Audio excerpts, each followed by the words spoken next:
Hi all. ഇന്നത്തെ എൻ്റെ ഈ യാത്ര എൻ്റെ ലൈഫിൽ ഒരിക്കലും മറക്കാൻ പറ്റാത്ത ഒരു സന്തോഷത്തിലേക്കുള്ളൊരു യാത്രയാണ്. അപ്പം എന്താണെന്ന് കാണിക്കാനും എന്താ പറയുക, അത് നിങ്ങളോട് എല്ലാവരോടും എൻ്റെ ഒരു ഭാഗ്യം അല്ലെങ്കിൽ എൻ്റെ ഈ ഒരു ഹാപ്പി മൊമെൻറ്റിൻ്റെ കാരണം എന്താണെന്ന് അറിയിക്കാനാണ് ഞാനിപ്പോൾ ഈ വീഡിയോയുമായിട്ട് വന്നിരിക്കുന്നത്. ഈ കഴിഞ്ഞ ഞായറാഴ്ച എനിക്കൊരു വോയിസ് വന്നു ഇൻസ്റ്റാഗ്രാമിൽ.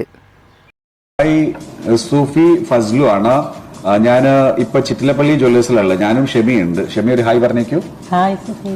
ഓക്കെ, അപ്പൊ ഇന്ന് ഇവിടുത്തെ ലക്കി ഡ്രോയില് സൂഫിയുടെ പേരാണ് വന്നിട്ടുള്ളത്. കൺഗ്രാറ്റുലേഷൻസ്. ആ ഗോൾഡ് നെക്ലേസ് ചിറ്റിലപ്പള്ളി ജ്വല്ലേഴ്സിൽ നിന്ന് സൂഫിക്ക് വന്ന് കളക്ട് ചെയ്യാം കേട്ടോ. നിങ്ങളുടെ ഐഡിയ എന്തെങ്കിലും ഒന്ന് കാണിച്ചു കൊടുത്തതിന് ശേഷം സൂഫിക്ക് കളക്ട് ചെയ്യാം. All the best. അതെ, ഞാനിപ്പോൾ നിൽക്കുന്നത് കിസൈസിലുള്ള ചിറ്റിലപ്പള്ളിയുടെ ഷോറൂമിലാണ്. അപ്പം കാര്യം എന്താണെന്ന് മനസ്സിലായല്ലോ. ഞാനൊരു ഗിവ് അവേയിൽ പങ്കെടുത്തു. നമ്മൾ ഒരുപാട് ഗിവ് അവേസ് ഇപ്പം കാണാറുണ്ട്.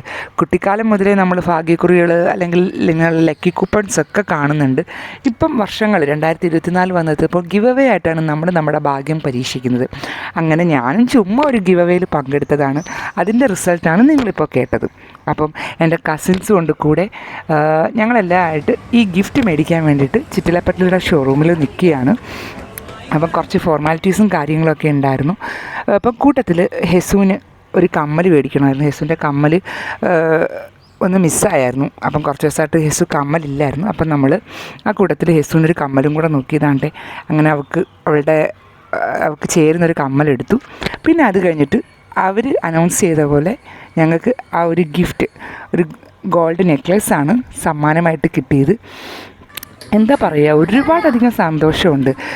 9999 കമൻസിൽ നിന്നാണ് എന്നെ ഫസ്റ്റ് വിന്നറായിട്ട് അവർ സെലക്ട് ചെയ്തത്. അപ്പം അത് ചെറിയ കാര്യമല്ല, കേട്ടവരെല്ലാം തന്നെ പറഞ്ഞു. കാരണം അത് ലക്കി ഡ്രോ കണ്ടവർക്കൊക്കെ അറിയാം.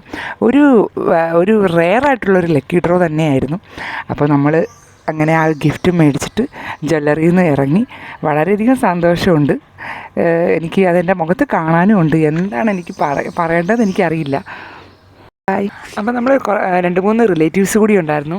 അത് കൂട്ടത്തിൽ എൻ്റെ കസിൻ മുത്തിൻ്റെ ബർത്ത്ഡേ ആയിരുന്നു തൊട്ട് പിറ്റേ ദിവസം. അവൾ അത്യാവശ്യം നമ്മുടെ ദുബായിലുള്ള റിലേറ്റീവ്സിനെ എല്ലാം എനിക്ക് ഗിവ് അവേക്ക് പ്രൈസ് കിട്ടിയ കാര്യം വിളിച്ച് പറഞ്ഞിട്ട് അവരെല്ലാം വന്നിട്ടുണ്ടായിരുന്നു. അപ്പോൾ പിറ്റേ ദിവസം അവളുടെ ബർത്ത്ഡേ ആയതുകൊണ്ട് 12 മണി കഴിഞ്ഞ് കഴിഞ്ഞാൽ പിന്നെ ബർത്ത്ഡേ ആയല്ലോ. അങ്ങനെ ഞങ്ങളെല്ലാവരും കൂടെ കിസൈസിലുള്ളൊരു റെസ്റ്റോറൻറ്റിൽ കയറി ഫുഡൊക്കെ കഴിച്ചു. 12 മണി വരെ വെയിറ്റ് ചെയ്തിട്ട് 12 മണിക്ക് കേക്കൊക്കെ കട്ട് ചെയ്ത് അങ്ങനെ ബർത്ത്ഡേ അവൾക്കായിരുന്നെങ്കിലും ഗിഫ്റ്റ് എനിക്കാണ് കിട്ടിയത്. അപ്പം ഞങ്ങൾക്ക് 2 പേർക്കും സന്തോഷമുള്ളൊരു ദിവസമായിരുന്നു. കൂട്ടത്തിൽ ഫാമിലി മെമ്പേഴ്സിനെ എല്ലാവരെയും ഒന്ന് മീറ്റ് ചെയ്യാനും ഒരു ദിവസം ഒരുമിച്ചിരുന്ന് ഭക്ഷണം കഴിക്കാനും എല്ലാം ഒരു അവസരം കിട്ടി. അങ്ങനെ മൊത്തത്തോടൊരു സന്തോഷമുള്ളൊരു ദിവസമായിരുന്നു. അപ്പം ഇത്രയേ ഉള്ളൂ. ടാറ്റാ, ബൈ.